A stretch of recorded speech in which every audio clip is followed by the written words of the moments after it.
In total আমি 290 টাকা ঢুকেছি মিটারে। হ্যাঁ। মিটারের ব্যাট কাটার সহ অলস্কর সবকিছু বাদ দিয়ে আমি পাইছি 153 টাকা। তো মিটারের সমস্যা কি? মিটারে কোনো সমস্যা নাই, বকে লাগে ব্যাক ক্লিয়ার, কোনো বকে নাই। কি কাঠ মিটার লাগাই দিছে? কাঠ মিটার। আগে দিয়ে খুলে গেছে তো। লই গেছে গা। তো আমি কালে 300 টাকা পড়তো।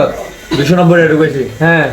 290 টাকা ঢোকার পরে এই যে দোকানে রিসার্চ করছি, দোকানে 20টা নাম্বার দিয়েছে, তাহলে 20টা নাম্বার আমি মিটারে মারছি। হ্যাঁ। মেসিং করার নাই। হ্যাঁ।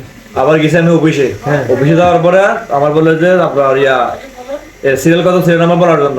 সিরিয়াল নাম্বার বলছে 64 নাম্বার। আমার দেখাইছে ওখানে দেখা গেছে আমার আপনার মিটার ভাড়া মাসে 40। হ্যাঁ। তারপর ব্যাট কাটছে 100 টাকা। হ্যাঁ। কি এর ব্যাট? ওই যে ডিসেম্বর মাসের ব্যাট। হ্যাঁ। ব্যাটের কাইটা আমার বোনা দিছে 1 টাকা 77 পয়সা। আমি 290 টাকা থেকে সবকিছু মাইনাস দেয়া পাইছি 153 টাকা।